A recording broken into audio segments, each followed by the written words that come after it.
আসসালামু আলাইকুম প্রিয় দর্শক, অন্য মঞ্চের আলাপচারিতায় আপনাদের সকলকে স্বাগত জানাচ্ছি। ধন্যবাদ আপনাকে।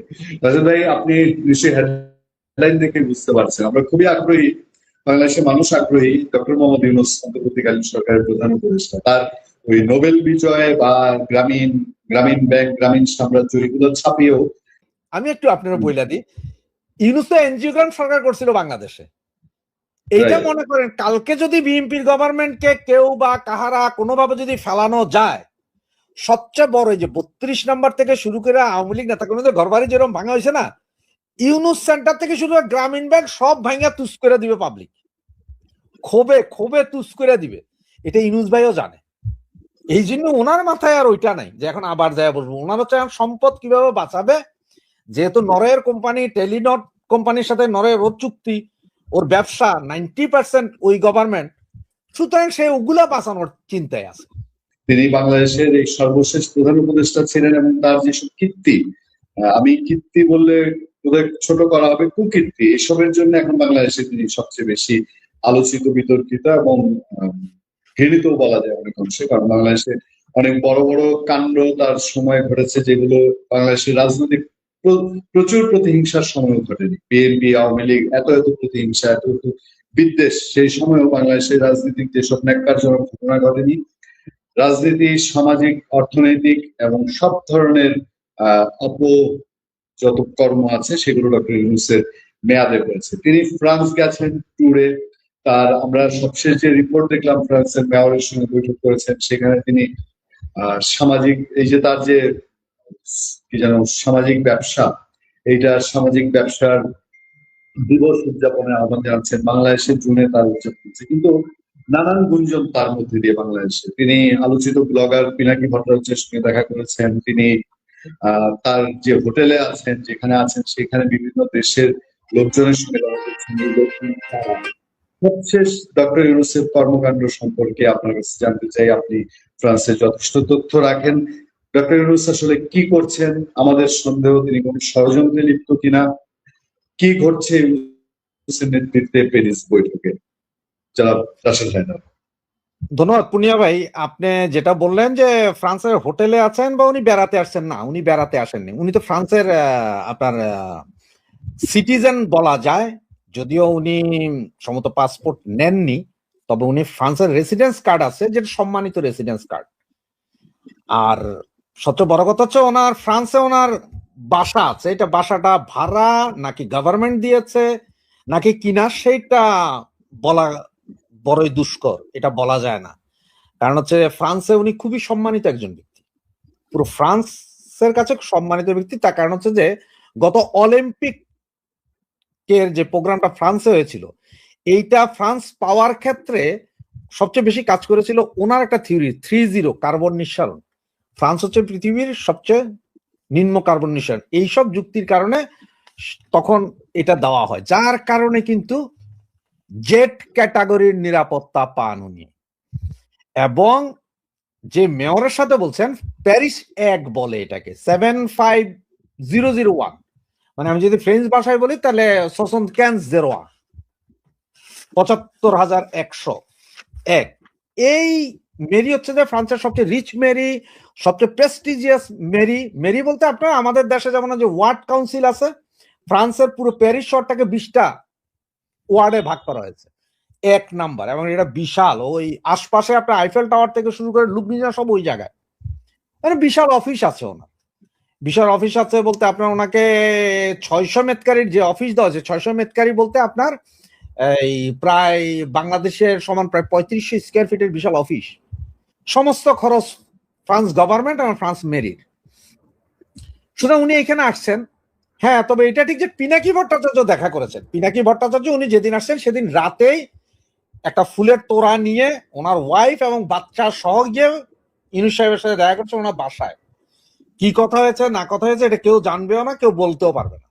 কেউ যদি বলে যে তারা জানে বা শুনে, এটা মিথ্যা কথা। কারণ যে এরিয়াতে বাসা ওই এরিয়াতে স্বভাবত বাঙালি তো দূরের কথা, বিহারিও থাকে না।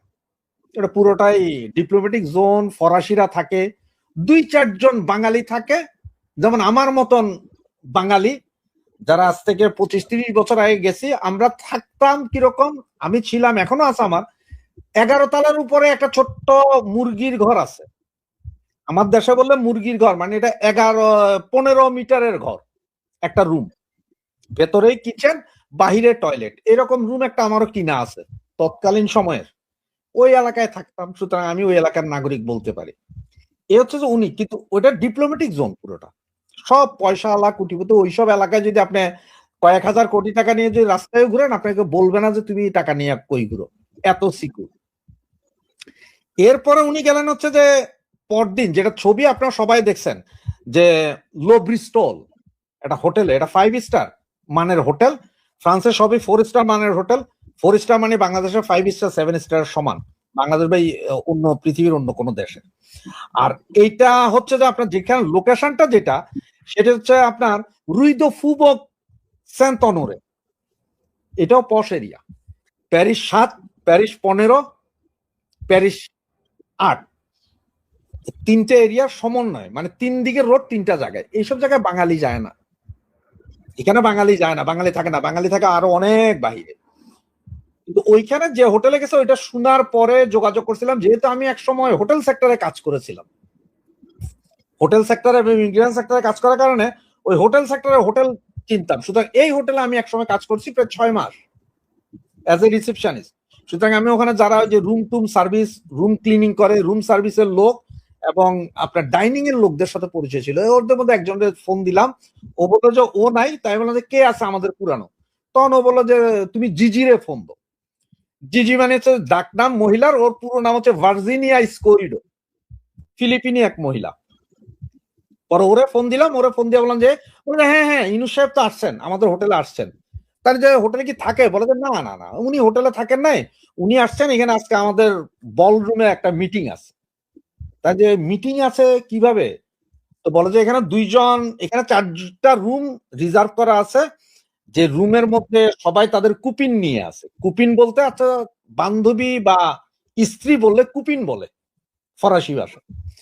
তাহলে কারা এরা, বলা যায় না 2টা টার্কিশ এম্বাসি ইয়ে দিছে, বুকিং ছিল, আর 2টা রুম হচ্ছে যে ইসরায়েলি এম্বাসি একই ফ্লোরে আছে, ওদের সাথে একটা মিটিং আছে, সুতরাং ওই রুমে গেছে। তাই বলছে তুমি কি গেছিলা, বলে হ্যাঁ আমি যে ওনাদের বসাই দিয়ে আসছি, ওনার সাথে একজন মহিলা কুপিন আছে, ওই সে লামিয়া মোর্শেদ কুপিন, কুপিন আছে, আরো 2 জন লোক আছে, এবং এরা সবাই যাচ্ছে, একটা মিটিং হবে, রাতে ডিনার করবে, ওরা ডিনার করবে। এই এখন ওইখানে আসলে কি কথা হয়েছে সেটাও আপনি আমি কেউ ভালোভাবে জানবো, ওখানে কি হবে বা কি। আর উনি যেহেতু সামাজিক বিজনেস করে, এর আগে আপনার আরো খবর পাইলেন যে ফ্রান্সের একজন মন্ত্রীর সাথে উনি দেখা করেছেন না, মন্ত্রী অ্যাপয়েন্টমেন্ট দিয়ে ওনার সাথে কথা বলেছেন।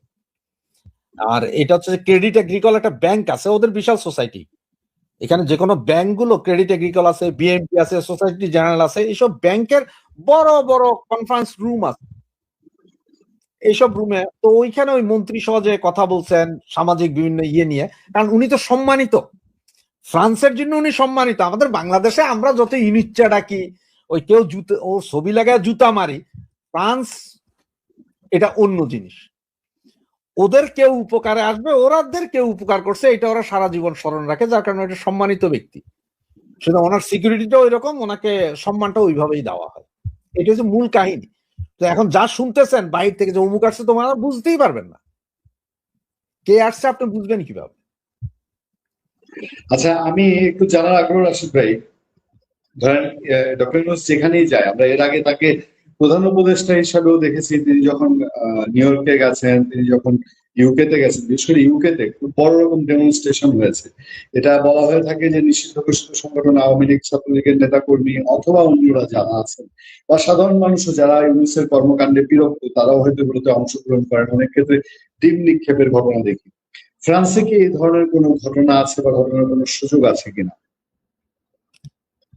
ফ্রান্সে এই ধরনের ঘটনা করার মতন সুযোগ থাকলেও করবে কারা? এখন আপনাকে আমি যদি বলি যে ফ্রান্স আওয়ামী লীগ 2 গ্রুপে বিভক্ত, একটা হচ্ছে যে কাশেম গ্রুপ, আর একটা হচ্ছে যে আপনার এই সুনামউদ্দিন খালেদ গ্রুপ, 2 গ্রুপ, এরা 2 গ্রুপ। আর এইখানে এই ধরনের ঘটনাটা ফ্রান্সে যদি ঘটাইতে হয়, ফ্রান্সে ঘটাইতে হবে কখন? আপনার সোমবার থেকে শুক্রবারের ভিতরে। শনি রবি সব বন্ধ, সুতরাং ওই সময় ডাক্তার ইউনূস কোথাও বাইরে যাওয়ার দরকার নেই। আর বাইরে যদি কোথাও যায়, ধরেন আইফেল টাওয়ারেই গেল, এক্সাম্পল, সবাই চিনেন আপনারা, আইফেল টাওয়ারও গেল, ওইখানে কয়জন বাঙালি যায় সপ্তাহে? না, বাঙালি থাকে বাঙালি পাড়ায়। এটা হচ্ছে যে আপনারা জানেন ঢাকা গুলিস্তান শাপলা চত্বরে গেল ডাক্তার ইউনূস, আর বাঙালির আড্ডা স্থল হচ্ছে যে আপনার গাজীপুরের মাওনা, সেইখানে একটা ছোট্ট একটা রাস্তা আছে যেটা বাঙালি শ্রীলঙ্কান এশিয়ানরা ওই জায়গায়। সুতরাং উনি ওই যে শহরের দিকে তো বাঙালি নেই। আর ওই যে আপনারা আগে বললাম যে উনি যেখানে থাকে বা যেগুলো ভালো ভালো স্পট, যেসব জায়গায় টুরিস্ট ঘুরতে যায়, ওইসব জায়গায় তো বাঙালির অ্যাক্সেসই নেই। অ্যাক্সেস নেই বলতে বাঙালি আপনার লাখে একজন পাবেন, লাখে একজন হয়তো গেছে। সুতরাং ওইসব জায়গায় যা কিছু করা, আর ফ্রান্সের বিভিন্ন রোডে আপনার ওই আমরা যারা আগেই থাকি বা ছিলাম, এখানে বলা যায় ফ্রান্সের সিঙ্গালা মামু, মানে গাড়িতে দুইটা সাইরেন আছে, এটাকে বলে সিঙ্গালা মামু, খুব ডেঞ্জারাস। সিআরএস ওরা খুবই ডেঞ্জারাস। পুলিশ আছে, আপনার পুলিশ সারাক্ষণ আপনার যে পায়ে চাক্কা লাগাইয়া ঘুরতেছে 5-7 জনে, কেউ সাইকেল দিয়া, কেউ মোটর সাইকেল দিয়া, কেউ গাড়ি দিয়া, কেউ ওই 2 সিঙ্গালা গাড়ি দিয়েও ঘুরে। এই ধরনের সিকিউরিটি ওইখানে যাই আপনি চাইলে ওই যে লন্ডনের মতো পারবেন তা না। আর সবচেয়ে বড় ব্যাপার কি জানেন, লন্ডনে সম্ভব হচ্ছে কারণ এখানে স্টুডেন্ট আছে লাখ লাখ লন্ডনে, এবং এই স্টুডেন্ট হিসেবে আসার পরে আপনার অ্যাসাইলাম সিক করে, মানে পলিটিক্যাল অ্যাসাইলাম। তখন সেখানে যাওয়ার জন্য এরা কিছু ছবি টবি দেখায় এখানে, যেহেতু ওরা আগে আনে না। আর ফ্রান্সে হয়েছে যে ভাই নদী টদি সাঁতরাইয়া 20 লাখ 22 লাখ টাকা খরচ কইরা ফ্রান্সে আইসা পোলাবেন 3 দিনও বসে থাকে না, পইলাই অ্যাজাইল মারে। ওই অ্যাজাইলে আপনি যা লেখছেন ওইটার উপরে ডকুমেন্টস দিতে হবে। আপনি আইসা প্যারিস আইসা কাউরে মারছেন, ধরছেন, মিছিলে গেছেন, ওইটা আপনার অ্যাজাইল কেস বরবাদ, আপনি শেষ। শুধু এই জন্য যায় না। তার উপরে ফ্রান্সে যারা থাকে পোলাপাইন, এরা হচ্ছে যে ভাই আমি সপ্তাহে 6 দিন কাজ করব। সপ্তাহে ইন্ডিয়ান রেস্টুরেন্ট বা আপনার পাকিস্তানি রেস্টুরেন্ট গুলাতে কাজ করে, কিছু কিছুরা অন্যান্য জায়গায় কাজ করে। এরা কাজ করে একদিন সময় পায় রোববার, গার্দিনট লাসাবেল একটা জায়গা আছে, বাঙালিদের দোকানপাট আছে, রেস্টুরেন্ট আছে, সেইখানে যাবো, চাটা খাইবো, আড্ডা মারবো। ওই জায়গায় ডাক্তার ইউনূস যাবে না, ওই এরিয়া ডাক্তার ইউনূস যাবে না, কারণ নোংরা এরিয়া হিসাবে পরিচিত। ডক্টর ইউনূস ফিরে আসার কোনো তথ্য আপনার কাছে আছে কি? বা আমরা যেটা দেখলাম যে ওই যে মেয়রের সঙ্গে দেখা করে সে বলছে যে সামাজিক নিরাপত্তা দিবস বা তার ওই যে সুধীর কারবারের যে দিবস, সেটা ফ্রান্সে একটা পালন করার জন্য, আবার বাংলাদেশে জুন মাসে একটা আছে। তো সেই প্রেক্ষাপটে কি কিছু জানা আছে যে তিনি কবে ব্যাক করবেন বা কিরকম কিছু? এটা আমি যতটুকু জানি ইউনূস সেন্টারের 3টা প্রোগ্রাম আছে এই মুহূর্তে ফ্রান্সে, আগামী মাসের ভেতরে 20 তারিখের ভেতরে 3টা প্রোগ্রাম আছে। ইউনূস সেন্টার ফ্রান্স, ওরা 3টা প্রোগ্রাম করবে। এরপরে সমতুনি বাংলাদেশ যাবেন, যাওয়ার পরে প্রতি বছর আপনার সেপ্টেম্বর থেকে অক্টোবরের ভিতরে ফ্রান্স এবং নেদারল্যান্ড সহ 4টা দেশে ওনার 6টা প্রোগ্রাম হয়। এই প্রোগ্রামগুলোতে বাংলাদেশের অনেক বড় বড় সাংবাদিক আসেন, পৃথিবীর অনেক বড় বড় সাংবাদিকরা আসেন, যারা থাকেন এখানে, খান এখানে, ঘুরেন। এটা পুরোটা ইউনূস সরকার করে। ইউনূস সরকার বলতে ইউনূস সেন্টার করে। সেই হিসাবে যতটুকু আমার কাছে খবর আছে, উনি আবার যাবেন। উনি এখানকার প্রোগ্রামটা শেষ করে আপনার জুনের শেষ সপ্তাহে উনি বাংলাদেশ ফিরে যাবেন। বাংলাদেশে সামাজিক নিরাপত্তা দিবস একটা বোধহয় আছে, দেখলাম ওই ইয়ের খবরেই, প্যারিসের মেয়রের খবরে। আচ্ছা, আমি আর একটু শুনতে চাই যে উনি মানে তার ইউনূস সেন্টার রিলেটেড কাজকর্মের বাইরে আর কি কোনো অ্যাক্টিভিটিস সম্পর্কে খবর পান যে উনি, বা অনেকে বলেন যে ভবিষ্যতে তিনি বাংলাদেশের প্রেসিডেন্ট হতে চান, ভবিষ্যতে তিনি আবার কোনো এক সময় ক্ষমতায় ফিরে আসতে চান, ভবিষ্যতে তিনি আবার যদি কেয়ারটেকার গভর্নমেন্ট আসে সেটার চিফ হতে চান, এই ধরনের কোনো অ্যাক্টিভিটিস? কারণ ফ্রান্স থেকেই তিনি কিন্তু বাংলাদেশে উড়ে এসে বাংলাদেশের অন্তর্বর্তী সরকারের প্রধান উপদেষ্টা হয়েছিলেন। না, এটা ফ্রান্স থেকে উড়ে এসে উনি হয়েছিলেন, এটা সত্য, এই কথাটা সত্য। ইরানের যে খোমেনিও তো ফ্রান্স থেকে উড়ে গেছিলেন, আপনার স্মরণ আছে, উনিও ফ্রান্সে ছিলেন। এখন ইউনূস সাহেবকে তো আপনার মিডিয়া দিয়ে খাওয়ানো হয়েছে, সারা পৃথিবীর মিডিয়া খাওয়াইছে আমাদের মাথায় যে ইউনূস ছাড়া পৃথিবীতে দ্বিতীয় কোনো ব্যক্তি বাংলাদেশের নাই যে এত সৎ, সেটা খাওয়াইছে। আপনি আমি সবাই খাইছি। সুতরাং আমাদের মাথায় শেখ হাসিনার 5ই আগস্টের পরে সবার মাথায় একটাই ছিল যে ইউনুস ইউনুস ইউনুসই পারবে এই দেশ বাঁচাইতে। সেই হিসাবে আমরা সবাই মিলে ইউনুসরা আনছি, আইনা বসাইছি। এখন ইউনুসরা খাওয়ার পরে বাংলাদেশের ইতিহাসে আরেকটা জিনিস আছে কি জানেন, এরকম ইন্টারিম গভর্নমেন্ট যারা আসছে এই পর্যন্ত দ্বিতীয়বার কেউ আসে নাই। কপাল একজনেরই ভালো ছিল, সেটা হচ্ছে যে শাহাবুদ্দিন, যাকে আওয়ামী লীগ পরে রাষ্ট্রপতি বানাইছিল। এছাড়া আর কেউ করে না। তবে এখন যদি কোনো এরকম কোনো গন্ডগোল বা কিছু হয়, 5ই আগস্টে যেরকম সন্ত্রাসী কার্যকলাপ হয়েছে ওই রকম হইলে ইউনুস এসে বসবে, এইটার গ্যারেন্টি নাই, ওইটার গ্যারেন্টি নাই। কারণ আমি আপনার একটু বইলা দিই, আপনার বইলা দিই, ইউনুস তো এনজিওগ্রাম সরকার করছিল বাংলাদেশে। এইটা মনে করেন কালকে যদি বিএনপির গভর্নমেন্টকে কেউ বা কাহারা কোনোভাবে যদি ফেলানো যায়, সবচেয়ে বড় যে 32 নম্বর থেকে শুরু করে আওয়ামী লীগ নেতা কোনো ঘরবাড়ি যেরকম ভাঙা হয়েছে না, ইউনুস সেন্টার থেকে শুরু করে গ্রামীণ ব্যাংক সব ভাঙা তুস করে দিবে পাবলিক, ক্ষোভে ক্ষোভে তুস করে দিবে। এটা ইউনুস ভাইও জানে। এই জন্য ওনার মাথায় আর ওইটা নাই যে এখন আবার যায় বলবো। ওনার হচ্ছে সম্পদ কিভাবে বাঁচাবে, যেহেতু নরওয়ের কোম্পানি টেলিনট কোম্পানির সাথে নরওয়ের ওর চুক্তি, ওর ব্যবসা 90% ওই গভর্নমেন্ট, সুতরাং সে ওগুলা বাঁচানোর চিন্তায় আছে যে ওগুলা কিভাবে সেফলি নিয়ে আসবে। বাকি অ্যাজাম্পশন আপনারা করতে পারেন, আবার প্রেসিডেন্ট হবে, রাষ্ট্রপতি হবে। বিএনপির মাথায় যদি বুদ্ধি না থাকে তাহলে হেরাইনা রাষ্ট্রপতি বানাইবো।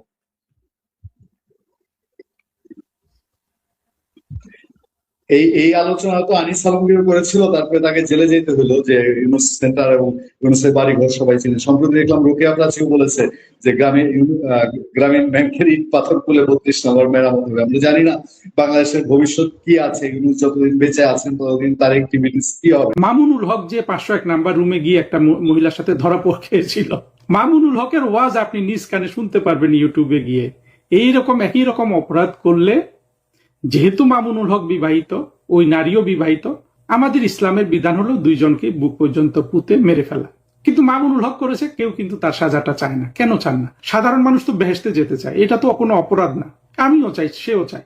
কিন্তু এই যে বেহেশতে যেতে চায় মানুষ, এই জিনিসটাকে পুঁজি করে মৌলবীরা মূলত বাংলাদেশের মুক্তিযুদ্ধের পক্ষের শক্তির বিরুদ্ধে দাঁড়ায়, মূল আঘাত করে 71কে, মূল ফেভারটা করতে চায় পাকিস্তানকে, আর ব্যবহার করে হিন্দু ঘৃণা, ভারত ঘৃণা।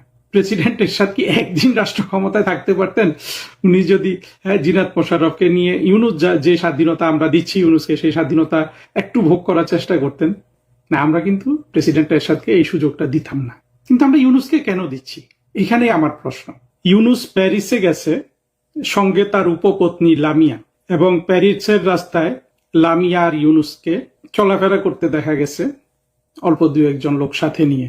লামিয়া আর ইউনুসের যে ব্যভিচার, এটার শাস্তি বাংলাদেশ চায় না কেন?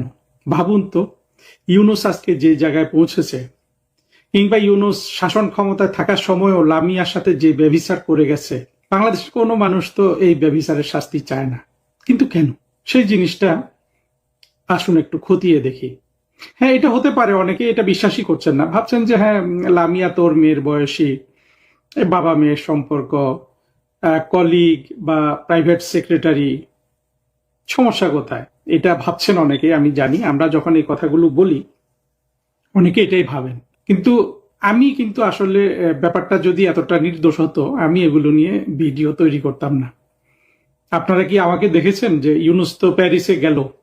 অনেকে এখানে লেকচার দিয়েছে যে ইউনুস পালিয়ে গেছে, আর আসবে না, এরকম অনেক কথা হয়েছে না? আমাকে কখনো কোনো গুজব করতে আপনারা দেখেন?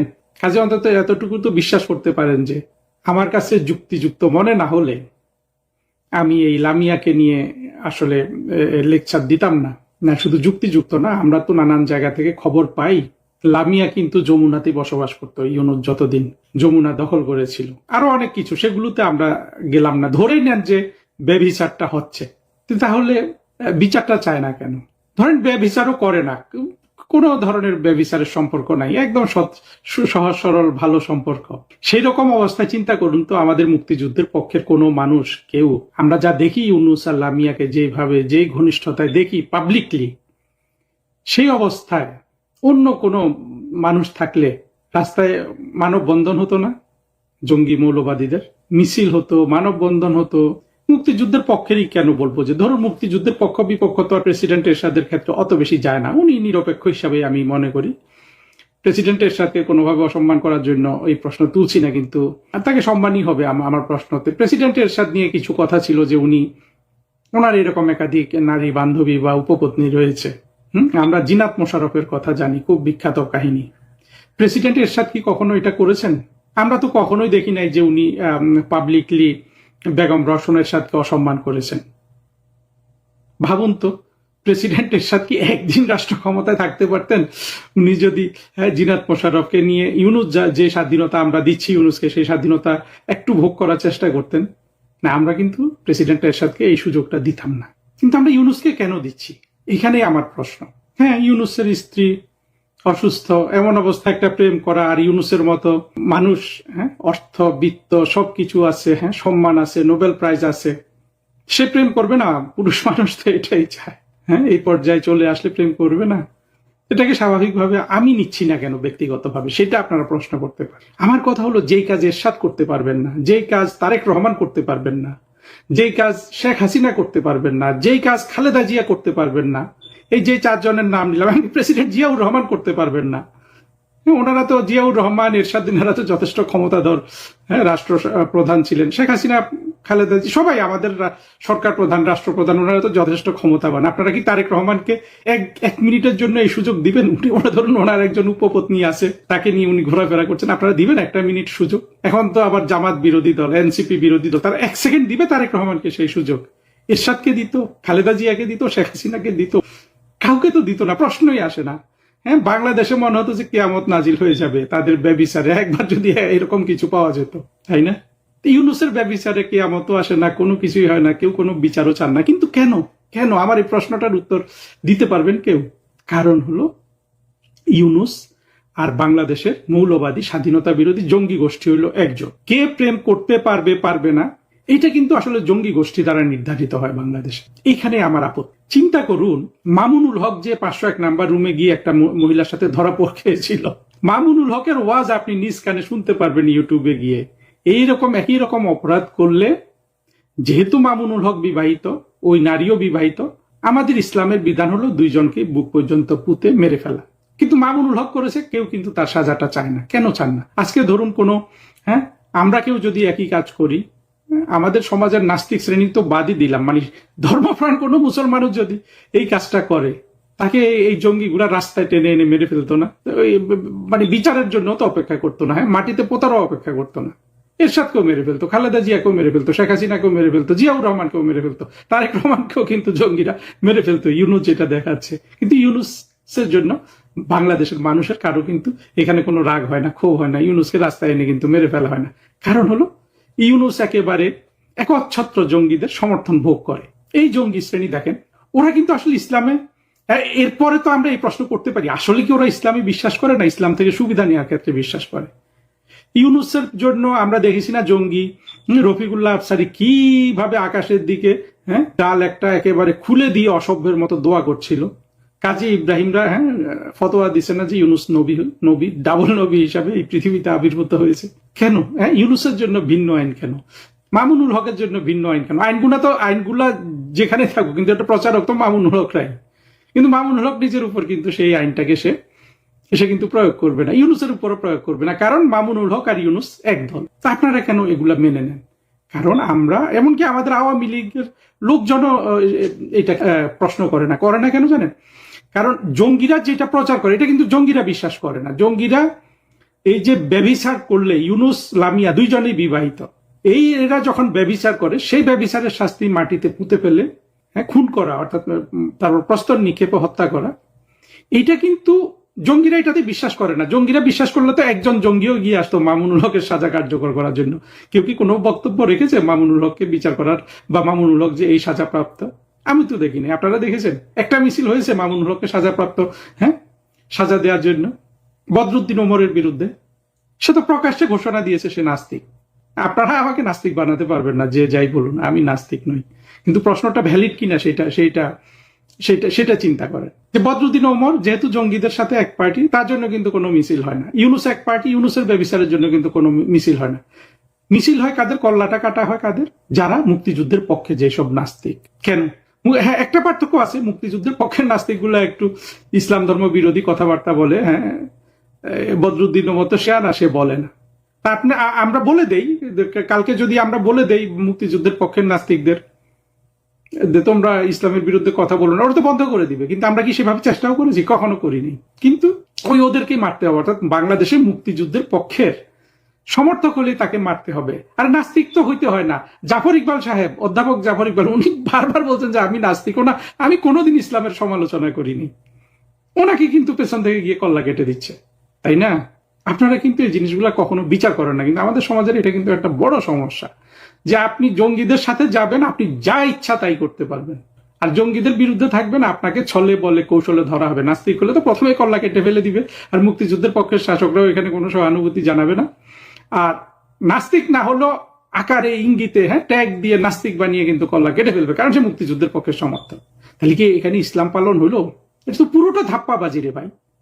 একটু আগে আমি এই ভিডিওটা যখন মনস্থ করেছি যে করব, তখন আমি সাংবাদিক এনায়েত কবিরের একটা ফেসবুক পোস্টে দেখলাম যে গোলাম আজমের ছেলে আমান আজমি বলছে যে তারা শুধু এই জামাতকে ৭১ নিয়ে ধরে, আর কোনো জায়গায় তারা ধরতে পারে না, কারণ তারা ইসলামের বিরুদ্ধে কথা বলতে সাহস পায় না। হ্যাঁ, আমরা তো সাহস পাই না আসলে, কিন্তু এখন সাহসটা পেতে হবে। জামাত, ইসলাম থেকে জামাতকে বের করে এনে জামাতকে শাস্তি দিতে হবে। বাংলাদেশে যেই ধাপ্পাবাজি, যেই ভয় আমাদেরকে দেখিয়ে দিয়েছে জঙ্গিরা, যেভাবে আমাদের নিজেদেরকে মগজ ধোলাই করেছে যে এদের গায়ে হাত দিলে ইসলামের গায়ে হাত দেওয়া হচ্ছে, সেই ধাপ্পাবাজি বাংলাদেশে আর চলবে না। আমাদের প্রথম কাজই হবে এই বদমাশগুলোকে বাংলাদেশে অপ্রাসঙ্গিক করে দেয়া। তাতে যত হাজার মাদ্রাসা অকার্যকর করতে হয় আমরা করব। হ্যাঁ, আমরা মুসলমানের ইসলাম ধর্ম পালনের এবং সেখানে সব ধরনের সহযোগিতা করব, কিন্তু আমরা এই মোল্লাদের আর মসজিদের মৌলবি হইতে দিব না। এই মোল্লাদের আর বাজারে ময়দানে ওয়াজ করতে আমরা দিব না। আমরা সৌদি আরব থেকে মাওলানা আনবো। এখন আমি অনেকের কথা শুনি, আমার কথার সাথে একমত। সৌদি আরব, ইজিপ্ট থেকে আমরা মাওলানা আনবো। তখন অবশ্যই জঙ্গিগুলা এক জায়গায় দাঁড়িয়ে কি বলবে জানেন? সৌদি আরবের মৌলবীরা বা সৌদি আরবের হুজুর এরাও কাফের, বলবে যে ইসলাম চলবে কোরআন এবং হাদিসের অনুযায়ী, সৌদি আরব অনুযায়ী চলবে না, ইজিপ্ট অনুযায়ী, মিশর অনুযায়ী চলবে না। আমরা যদি মিশর বা সৌদি আরব থেকে মাওলানা নিয়ে আসি, তারা এটাই বলবে।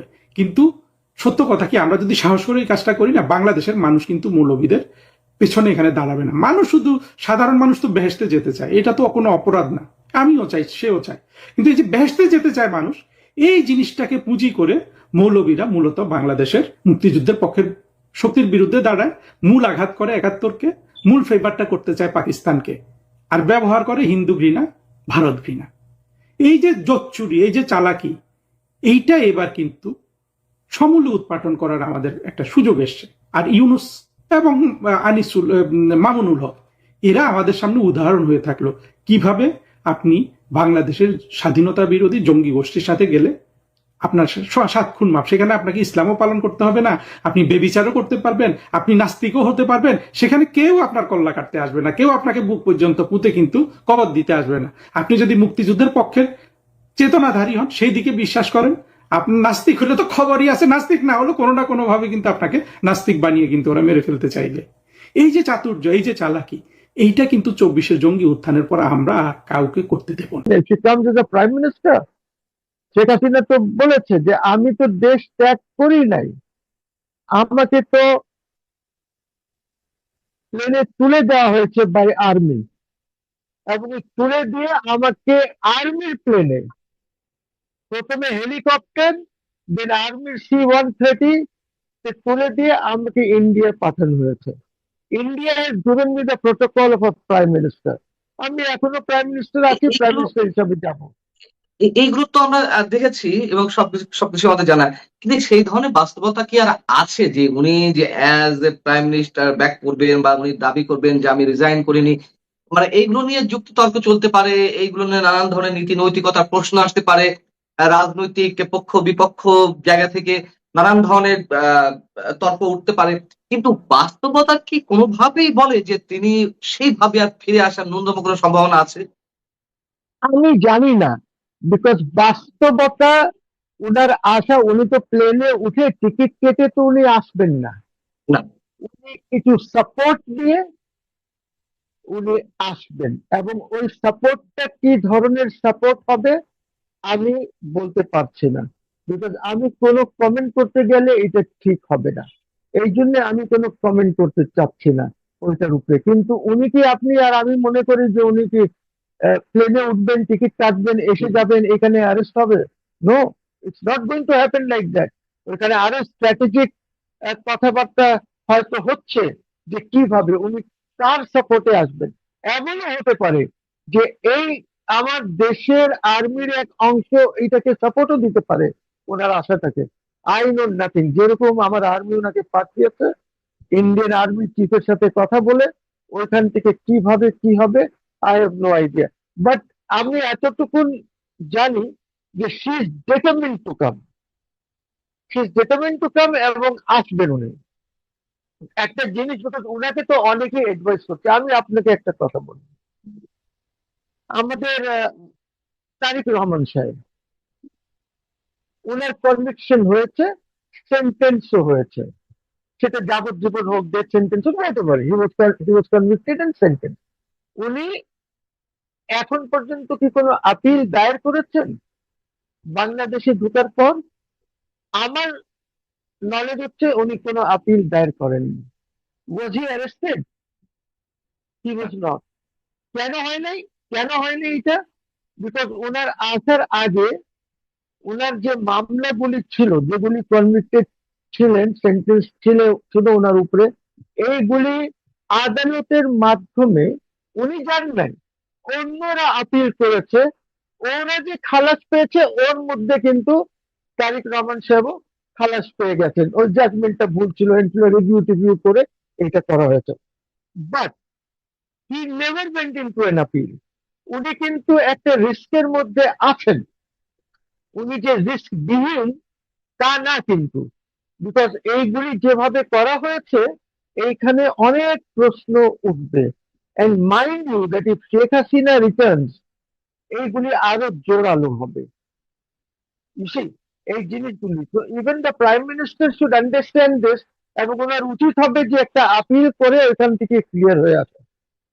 না, আমি যদি পাল্টা প্রশ্ন করি যে তারেক রহমান সাহেব দেশে ফিরে এসেছেন, তার বিরুদ্ধে সব ধরনের মামলা উইথড্র করা হয়েছে বা কোনো কোনো থেকে খালাস পেয়েছেন, তার পক্ষ হয়ে কেউ কেউ আপিল করেছেন, আপিল অ্যাকসেপ্টেড হয়েছে। এগুলোর জন্য তো একটা অনুকূল পরিবেশ ছিল। ডক্টর ইউনূস সরকার ছিল, তাদের মধ্যে এক ধরনের সমঝোতা হয়েছে, এগুলো ওপেন সিক্রেট। কিন্তু সেই পরিবেশ তো আর এই মুহূর্তে শেখ হাসিনার পক্ষে নেই, সেই অনুকূল পরিবেশটি, তাই না? অতএব এইগুলো আমরা কিভাবে আশা করতে পারি যে তার ক্ষেত্রে এগুলো হতে পারে? আমি আমি আমি জানি না ওদের স্ট্র্যাটেজিক থিঙ্কিংটা কি। Sheikh Hasina knows, because she is talking to them, ওনার সাথে কথা হয়, এন্ড ডেফিনেটলি একটা স্ট্র্যাটেজিক প্ল্যান নিয়ে উনি দেশে আসবেন। এই বাস্তবতার কি হবে এই মুহূর্তে আমার পক্ষে বলা মুশকিল। যখন আমরা স্ট্র্যাটেজিক প্ল্যানটা দেখব, ওনার বা আমাদের কানে আসবে বা আমরা বুঝবো, তখন আমরা কোনো মন্তব্য করতে পারবো এটার উপরে। বিকজ বাস্তবতা কি, আমি তো মামলাই করেছি। According to me, government was illegal, interim government was illegal আমার মতে। কোর্ট কি করেছে সেটা আরেক ব্যাপার। আমার মামলা হয়ে আমি মামলা করেছি যে প্রাইম মিনিস্টারের পদ উনি কেমনে পেলেন, উনি কিভাবে হেড অফ গভর্নমেন্ট হলেন। আমার মামলা জিতি হারি ইজ নট ইম্পর্টেন্ট, সেটা থেকে যাবে, এগুলি রিভিউ হবে, আপিলস হবে, অনেক কিছু হবে। তো প্রশ্ন হচ্ছে যে এই জিনিসটা যদি এইগুলি ইলিগাল হয়, আপনি বলবেন যে হ্যাঁ তখন সময় আমরা এটাকে সব ওয়েট করে দিই। তখন প্রশ্ন উঠবে ইলেকশন কি লিগাল হয়েছে কিনা, appointment of the chief election commissioner ঠিক ছিল কিনা, অনেক প্রশ্ন উঠবে। তো এই জন্য বলছি, ধরেন যদি Sheikh Hasina comes with the full backing of the Indian army, একটা স্ট্র্যাটেজি তারা নিল, এন্ড এই স্ট্র্যাটেজিটা তারা কেন নিতে পারে এই কারণে, বিকজ আপনি দেখেন এই বিজেপির স্টেটেড নীতি হলো যে বাংলাদেশ থেকে আর্মি সরান উচিত হয় নাই ইন্ডিয়ান গভর্নমেন্টের। তখন বঙ্গবন্ধুর রিকোয়েস্টে যে ইন্ডিয়ান আর্মি সরিয়েছিলেন ইন্দিরা গান্ধী, এটা উচিত হয় নাই। This is a stated policy of BJP, and it's also এটা এই রিফ্লেকশনটা অলসো এসেছিল জয় সিং রাষ্ট্রপতি ছিলেন, উনি যে ওনার অটোবায়োগ্রাফি লিখেছেন, ওনার যে বইটি আছে ওনার লাইফের উপরে, সেখানে উনি বলেছেন যে এটা ভুল ছিল। আর্মি প্রোভাইডিং দি ইন্ডিয়ান্স ওই ভুলটা শুদ্ধ করার জন্য? আমি জানি না, আই ডোন্ট নো, বাট আপনাকে বাংলাদেশকে এই জিনিসগুলি সব চিন্তা ভাবনা রাখতে হবে, বিকজ এইটা ওদের stated policy, they think that was a mistake. তো আপনি শেখ হাসিনাকে ওনারা কিভাবে ফেরত দেবেন, কিভাবে আসবেন, ডেফিনেটলি আইসিটির ইসে ফেরত দিচ্ছেন না, দ্যাটস এ ক্লোজ চ্যাপ্টার। হ্যাঁ, তো এখন ওরা কিভাবে ওনাকে আনবে? আনলে কি এখানে কারোর ক্ষমতা হবে অ্যারেস্ট করার? আমার তো মনে হয় না যে কারোর ক্ষমতা হবে অ্যারেস্ট করার।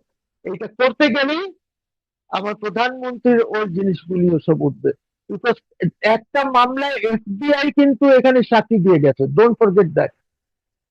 এফবিআই 2 জন এজেন্ট সাক্ষী দিয়েছে একটা মামলায়। তো আমি চাই যে এই জিনিসগুলি যেন না হয়।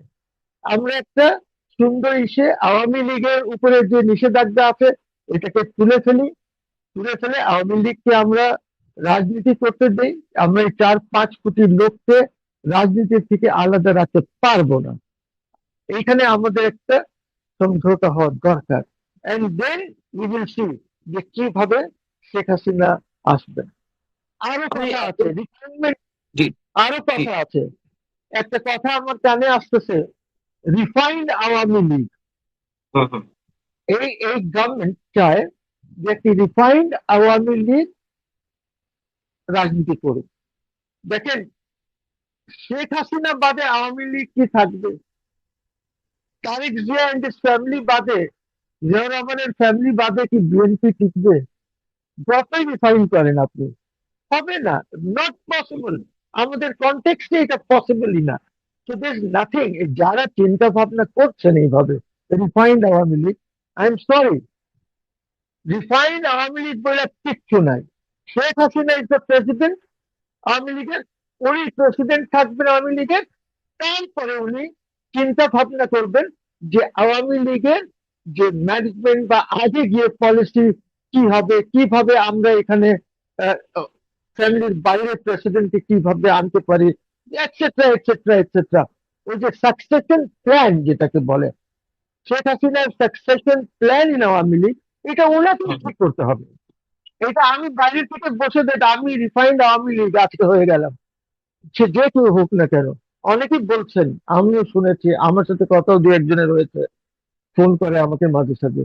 তো এইসব দেখেন, এইসব করে লাভ নেই। শেখ হাসিনা ইজ আওয়ামী লীগ, ওইটাই থাকবে। উনাকে একটা সাকসেশন প্ল্যান রেডি করতে হবে, উনি সেটা উনি করবেন। এটা আমি আপনি রিফাইন হ্যান্ড প্যান এগুলি করলে হবে না। Same is the case with BNP. BNP কোন রিফাইন বিএনপি হবে না।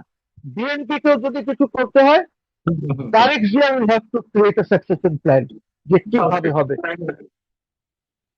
আমি একটা প্রশ্ন না করে পারছি না। আপনি বলছেন যে শেখ হাসিনা নিশ্চয়ই আলাদা কোনো স্ট্র্যাটেজি রয়েছে এবং সেই প্ল্যান অনুযায়ী তিনি দেশে আসবেন। আন্তর্জাতিক নানান ধরনের সমঝোতা অনেকের সঙ্গে হতে পারে, এবং আপনি একটা পর্যায়ে বলছেন যে শেখ হাসিনাকে অ্যারেস্ট করার ক্ষমতা কারণ নেই। মানে এটি আমরা কি বাংলাদেশ কনটেক্সটে এই কথাটা বলতে চাইছি? আমরা তো দেখেছি খালেদা জিয়াকেও শেখ হাসিনা আটক করেছিলেন, 2 বছর তো কারাগারে ছিলেনই। আমরা ওয়ান রিবের সরকারের সময় 2 নেত্রীকেই আটক করতে দেখেছি, 2 দলের। তাহলে আপনার কাছে এমনটা কেন মনে হচ্ছে যে একেবারে মোটামুটি অ্যাবসার্ড শেখ হাসিনাকে অ্যারেস্ট করা যদি তিনি দেশে ফিরে আসেন? আচ্ছা, এইটা আমি যেটা বলছি, এইটা এই সাউথ এশিয়ান প্রেক্ষাপটে বলছি। Because আমি যখন পাকিস্তানে দেখি, নওয়াজ শরীফ যখন আসলো পাকিস্তানে, সে তো চলে গেছিল লন্ডনে, তার বিরুদ্ধে মামলা মোকদ্দমা অনেক কিছু ছিল। সে যখন আসলো, এয়ারপোর্টে নামার পর ওইখানেই কোর্ট গেল, ওইখানেই সবকিছু গেল, ওইখানেই সে আপিল ফাইল করলো, তার বেল হলো এয়ারপোর্টে বসে, এন্ড দেন সে চলে আসলো। তো নজির তো আছে। আমি এই নজির বা সাউথ এশিয়ান এই সিচুয়েশনটা চিন্তা করে আমি এই কথাটা বলি। আচ্ছা আচ্ছা, ঠিক আছে। আমরা আলোচনা শেষ করবো। পাসপোর্ট সংক্রান্ত যে বিষয়টি আর একটা প্রশ্ন ছিল আপনার কাছে, মুক্তিযুদ্ধ কেন্দ্র করে। পাসপোর্টে যেমন এক্সেপ্ট ইসরায়েল শব্দ দুটি ফিরিয়ে আনার কথাবার্তা চলছে বা সিদ্ধান্ত মোটামুটি নেওয়া হতে যাচ্ছে, সেটির চেয়ে বড় কনসার্নের বিষয় যেটি, আমাদের যে বর্তমান পাসপোর্ট রয়েছে সেখানে বিভিন্ন পাতায় মুক্তিযুদ্ধের স্মৃতিবাহী অনেক ধরনের নিদর্শনের ছবি সেখানে রয়েছে। যেমন মুজিবনগর কমপ্লেক্সের ছবি রয়েছে, সোহরাওয়ার্দী উদ্যানের ছবি রয়েছে। এখন যেটি শোনা যাচ্ছে যে এই ছবিগুলো উঠিয়ে দেওয়া হবে, বঙ্গবন্ধুর ছবি রয়েছে সেটি উঠিয়ে দেওয়া হবে, সেটি উঠিয়ে দেওয়া হবে এটি জানা কথা। আমাদের যে রাজনৈতিক প্রতিহিংসার জায়গাটি আমরা জানি সেটি সেই জায়গা থেকে বঙ্গবন্ধুর ছবি উঠিয়ে দেওয়া হবে। কিন্তু মুক্তিযুদ্ধের স্মৃতিবাহী এই ছবিগুলো কেন তুলে দেওয়া হবে? তার চেয়েও বড় কথা, শোনা যাচ্ছে এই পাসপোর্ট, নতুন যে পাসপোর্ট গুলো করা হবে সেখানে আবু সাইদের ছবি যুক্ত করা হবে। রংপুরে যে আহ, আবু সাইদ নিহত হয়েছিলেন জুলাই আগস্ট আন্দোলনে, সেই আবু সাইদের ছবি। যে আমরা কি বীর শ্রেষ্ঠ যে 7 জন রয়েছে তাদের কোনো ছবি যুক্ত করতে পারতাম না? আমাদের যে শহীদেরা রয়েছেন অনেক কাছে পরিচিত তাদের ছবি যুক্ত করতে পারতাম না? কেন মুক্তিযুদ্ধের কোন কোন স্মৃতিচিহ্ন উঠিয়ে দিয়ে আবু সাইদের ছবি যুক্ত করা হচ্ছে? যদিও নতুন পাসপোর্টে স্মৃতিসৌধের ছবি রাখা হবে বলে জানা যাচ্ছে, কিন্তু মুজিবনগর কমপ্লেক্সের ছবি, যেখানে অস্থায়ী সরকার মুক্তিযুদ্ধকালীন তারা ওথ নিয়েছিল, সোহরাওয়ার্দী উদ্যানের ছবি উঠিয়ে দেওয়া হচ্ছে। এইগুলো কেন? এবং সবচেয়ে আমি যেটা বলছিলাম যে সিগনিফিকেন্ট যে বিষয়টি, আবু সাইদের ছবি যুক্ত করা হচ্ছে কোনো বীর শ্রেষ্ঠ ছবি যুক্ত না করে। দেখুন, আমি একটা কথা বলি। আমাদের মাননীয় প্রধানমন্ত্রী, উনি হলেন শহীদ প্রেসিডেন্ট জিয়াউর রহমানের ছেলে। জিয়াউর রহমান সাহেব একজন মুক্তি যুদ্ধর বীর। এখন ওনার ছেলে যদি মুক্তিযুদ্ধের যে ছবিগুলি আছে সেগুলি, ঠিক আছে বঙ্গবন্ধুটা সরালো, আমি বললাম সরাচ্ছ কেন, তোমার বাবারটা যোগ করে দাও, I have no problem with that. কিন্তু বা আমার মনে হয় না কারোর আপত্তি থাকবে যদি যোগ করে দেওয়া হয় ওনার বাবার, উনিও তো মুক্তিযুদ্ধের বীর। তো আমার মনে হচ্ছে না যে এই কাজটা আহ, হয়তো করবে। এইগুলি সব রিথিঙ্ক করার দরকার। Do not do anything which is foolish, যেটা পরে আপনাকে চেস করবে, আপনার জন্য খুব খারাপ হবে। আপনার মানে আমি BNP, don't do anything like this. আপনি আহ, আপনার বাবার প্রাইম মিনিস্টার, ওনার বাবার ছবি অ্যাড করে দেন, নো প্রবলেম। ওইখানে আমাদের উসমানী সাহেবের ছবি অ্যাড করে দেন, there is no problem. But Abu সাইদের মতন তো অনেক লোক অনেক ইসে মারা যায়, মারা গেছে। আবু সাইদ কোনটা? তারপরে কালকে একটা ডিমান্ড উঠবে যে হাদির ছবি দেন। তো এরপরের বইগুলি যেগুলি ছাপাবে সেখানে হাদির ছবি আসবে। তারপরে কেউ কেউ বলবে যে আপনি হাদির যে ডায়লগ আছে সাউয়া মাওয়া, ওইটা তার নিচে লেখেন। So all kinds of things can happen. আপনি ইচ্ছা করলে করতে পারেন, কিন্তু রাষ্ট্রের প্রেস্টিজ, ডিগনিটি এইটা নষ্ট করেন না, নাহলে রাষ্ট্র রাখতে পারবেন না। আসসালামু আলাইকুম রহমতুল্লাহি ওবরকাতুহু। সম্মানিত দর্শক, বিএনপি রাষ্ট্র ক্ষমতা এসেছে মাত্র 100 দিন হলো। প্রধানমন্ত্রী হিসেবে তারেক রহমান এই অল্প সময়ের মধ্যে চমক সৃষ্টি করার জন্য নানা রকম কর্মকাণ্ড করে যাচ্ছেন। কিন্তু অবাকের ব্যাপার হলো তিনি যা কিছুই করছেন, যা কিছু বলছেন, তার এবং তার যারা উপদেষ্টা সবার একটা ধারণা যায় এতে করে জনগণ খুব খুশি হবেন, জনগণ প্রশংসা করবে এবং সরকারের প্রতি সন্তুষ্ট থাকবে। কিন্তু প্রায় সব ক্ষেত্রে হিতে বিপরীত হয়ে যাচ্ছে। একটা একটা করে বলবো, কিন্তু তার আগে বলে নিই যে এই অল্প কয়েকদিনের মধ্যে সরকারের বিরুদ্ধে যে সকল ঘটনা ঘটে যাচ্ছে এটা নজিরবিহীন। এই বাংলাদেশে 3 মাসের এই সরকারের বিরুদ্ধে এতটা অনাস্থা, এতটা অস্থিরতা, এতটা অবিশ্বাস এবং প্রতিপক্ষ যারা আছে তারা প্রথম দিন থেকে এই সরকারকে ব্যর্থ করার যে চক্রান্ত চালিয়ে যাচ্ছে, এটা একমাত্র খন্দকার মোশতাকের যে সরকার ছিল সেই সরকার ছাড়া অন্য কোনো সরকারের ক্ষেত্রে ঘটেনি। আমাদের দেশের সরকারকে সাধারণত একটা হানিমুন পিরিয়ড দেওয়া হয় 6 মাসের জন্য। যারাই এ যাবৎকালে ক্ষমতা এসেছে 6 মাস জনগণ চুপচাপ থেকেছে। 1 বছর পর ধীরে ধীরে ধীরে ধীরে তারা মুখ খোলার চেষ্টা করেছে। বঙ্গবন্ধু, জিয়াউর রহমান, এরশাদ, এরপরে যারাই ক্ষমতায় এসছে, ইভেন 11-র সময় ইভেন ডক্টর মোহাম্মদ ইউনূস, সব ক্ষেত্রে কিন্তু জনগণ 6 মাস কোনো কথা বলেনি, আর 1 বছর ধৈর্য ধারণ করেছে। কিন্তু এবার যেটা হলো যে একেবারে ফ্রম দ্য ডে ওয়ান, প্রথম দিন থেকে বিএনপি সরকারের সমালোচনা হচ্ছে, টিটকারি হচ্ছে, ঠাট্টা হচ্ছে, মশকরা হচ্ছে, ট্রল হচ্ছে। ক্ষেত্র বিশেষে নির্মম এবং নিষ্ঠুর বেইজ্জতিমূলক কর্মকাণ্ড ঘটে যাচ্ছে। সব কথা বলবো না, বাধা নেই, কিন্তু বলাটা ঠিক হবে না। সম্মানিত লোকের সম্মান প্রদর্শন করা বা সম্মান দেওয়া এটা উচিত। যারা দিচ্ছে না সেটা তাদের ব্যক্তিগত ব্যাপার, কিন্তু এই বিষয়গুলো আবার যদি ওই অসম্মানিতভাবে প্রচার করা হয়, ওই দায় দায়িত্ব যারা প্রচার করেন তাদেরও কিছুটা থেকে যায়। এই জন্য আসলে সব কথা বলা যাবে না। শিরোনামে যেটা বলছি যে সরকারের 12টা বেজে যাচ্ছে। কেন 12টা বেজে যাচ্ছে? ফ্রম দ্য ডে ওয়ান সরকারের বিরুদ্ধে যে চক্রান্তগুলো চলছে, এটা রাজপথে কোনো দৃশ্যমান মিছিল নাই, মিটিং নেই, দৃশ্যমান কোনো বিপ্লব নেই, কোনো বিক্ষোভ বা নেতিবাচক কোনো চক্রান্ত নেই। কিন্তু যে সর্বনাশী কাণ্ডগুলো ঘটছে সেটা হলো একটা সাংস্কৃতিক বিপ্লব হয়ে যাচ্ছে। পাকিস্তান জমানা থেকে আমরা দেখেছি যে রাজপথ গরম করার আগে একটা সাংস্কৃতিক বিপ্লব হয়। সে বিপ্লবের একেবারে প্রথম ধাপ ছবি আঁকে, কার্টুন আঁকে, যেটিকে আমরা এখন গ্রাফিতি বলি।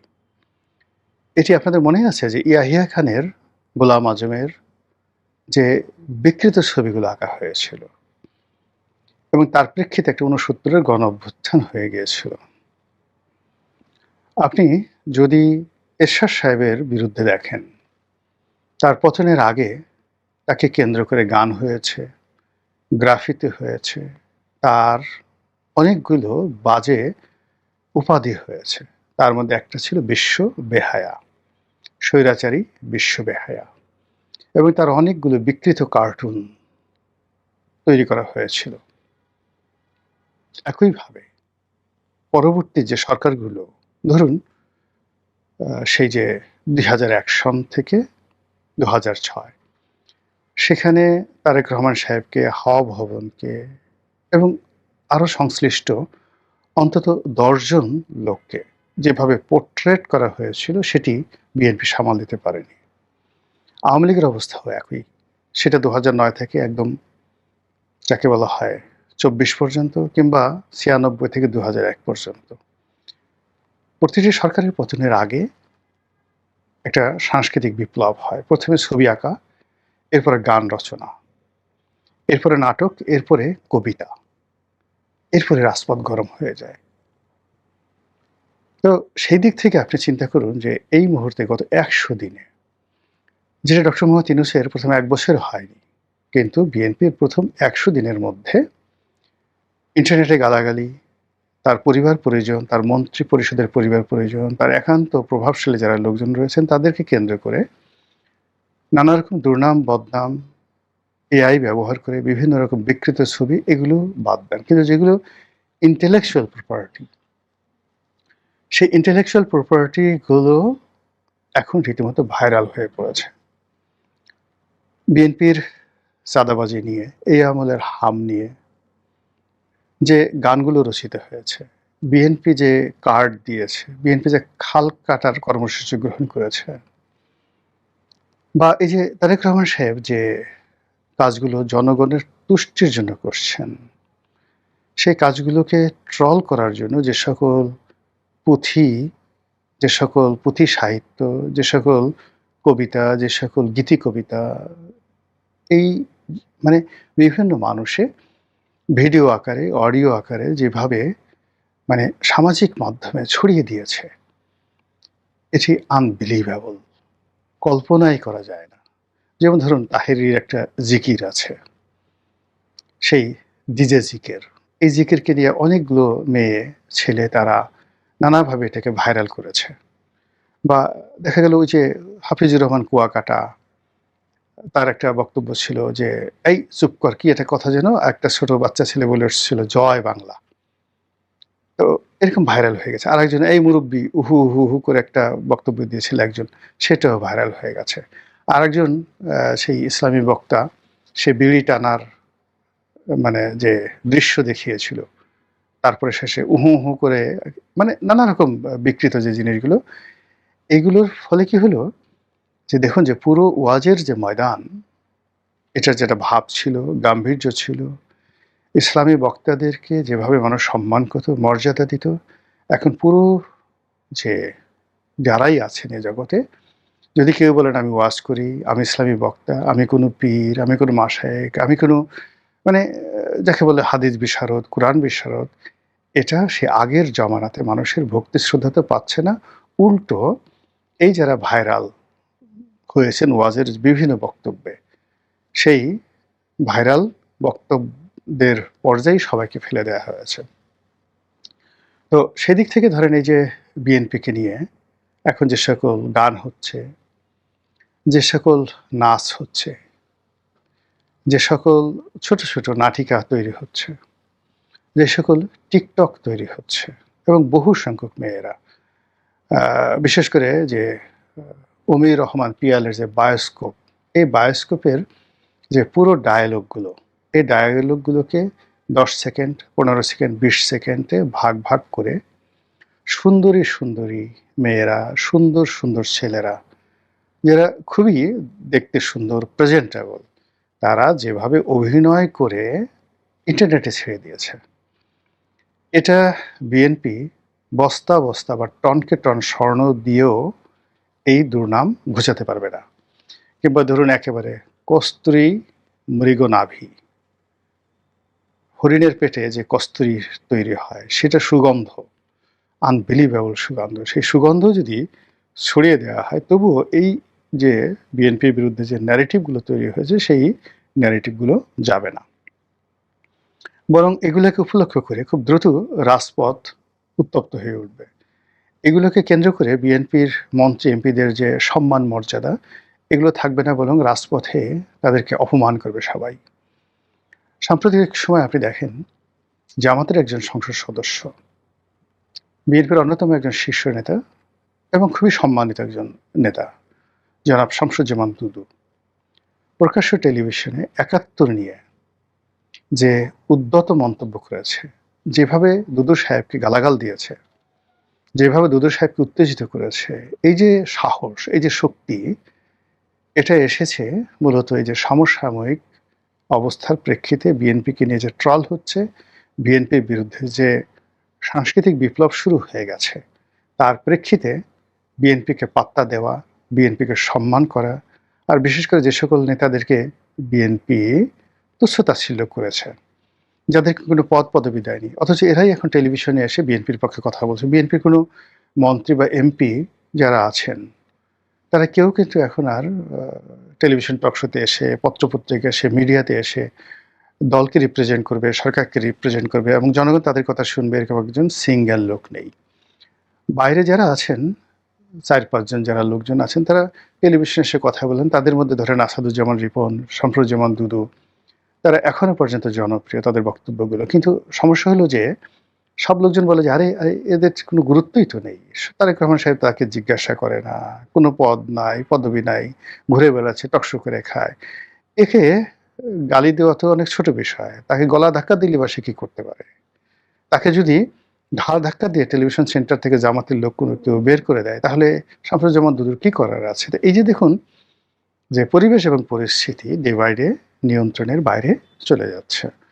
আওয়ামী লীগ অনেক আগে থেকেই আমি বলেছি, আওয়ামী লীগ এবং জামাত, এই দুটো রাজনৈতিক দল খুবই সিস্টেমেটিক, এবং তারা মানে সংগঠন ঠিক রেখে, তারপরে নেতাকর্মীদেরকে উদ্বুদ্ধ করে যেভাবে রাজপথ উত্তপ্ত করতে পারে, একইভাবে তারা গল্প, কবিতা, উপন্যাস লিখতে পারে। তাদের লেখক আছে, তাদের কথক আছে, তাদের সাহিত্যিক আছে, আরও অনেক কিছু আছে, এবং সব কিছু দিয়ে একেবারে সেই বাসর রাতে বিড়াল মারার মতো করে বিএনপি যারা প্রতিপক্ষ, তারা যেভাবে একের পর এক ন্যারেটিভ তৈরি করে ফেলেছে, এই ন্যারেটিভ থেকে যে কিভাবে বিএনপি বের হবে, অন্তত আমার মাথায় এটা ঢুকছে না। মহান আল্লাহ আমাদের সবাইকে হেদায়েত দান করুন এবং হেফাজত করুন। আসসালামু আলাইকুম ওয়া রাহমাতুল্লাহি ওয়া বারাকাতুহু।